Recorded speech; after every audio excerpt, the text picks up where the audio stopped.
अहिल्यानगर शहराचे ज्येष्ठ नेते आणि विधान परिषदेचे माजी आमदार अरुणकाका बलभीम जगताप वय 67 यांचे आज 2 मे रोजी पहाटे पुण्यात निधन झाले। राष्ट्रवादी काँग्रेसचे आमदार संग्राम जगताप यांचे ते वडील होते। त्यांच्या निधनाने केवळ नगर जिल्ह्याचं नव्हे तर राज्याच्या राजकीय, सामाजिक आणि सांस्कृतिक वर्तुळात हळहळ व्यक्त केली जात आहे। काका या नावाने परिचित असलेले अरुणकाका हे एक संयमी, समर्पित आणि जनतेशी नाळ जुळवून ठेवणारे नेतृत्व म्हणून ओळखले जात होते। त्यांच्या पश्चात पत्नी, 2 मुले, आमदार संग्राम व माजी जिल्हा परिषद सदस्य सचिन, एक मुलगी, सुना आणि नातवंडे असा परिवार आहे। ते आजारी असल्याची माहिती समोर आल्यानंतर राष्ट्रवादी काँग्रेसचे अध्यक्ष आणि उपमुख्यमंत्री अजित पवार यांनी रुग्णालयात जाऊन त्यांची भेट घेतली होती। अनेक नेते, मंत्री आणि कार्यकर्त्यांनीही त्यांना पाहण्यासाठी रुग्णालयात गर्दी केली होती। ही गर्दी नियंत्रणात राहावी म्हणून पक्षाच्या शहर जिल्हा अध्यक्षांनी विशेष आवाहन केले होते।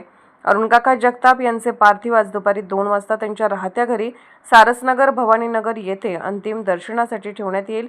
त्यानंतर अंत्ययात्रा महात्मा फुले चौक, मार्केट यार्ड, जिल्हा सहकारी बँक, स्वस्तिक चौक, टिळक रोड, आयुर्वेद चौक, बाबावाडी, नालेगाव मार्गे अमरधाम स्मशानभूमीकडे निघेल। दुपारी 4 वाजता त्यांच्यावर अंत्यसंस्कार करण्यात आले।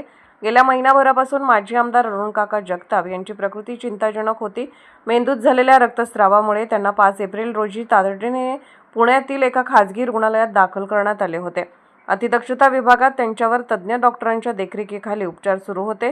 जवळपास 1 महिना त्यांनी मृत्यूशी झुंज दिली, मात्र अखेर त्यांच्या प्रकृतीने साथ न दिल्याने 2 मे रोजी पहाटे त्यांनी अखेरचा श्वास घेतला।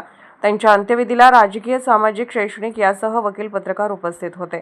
सार्वमंत न्यूज महाराष्ट्र, राहुरी, अहिल्यानगर।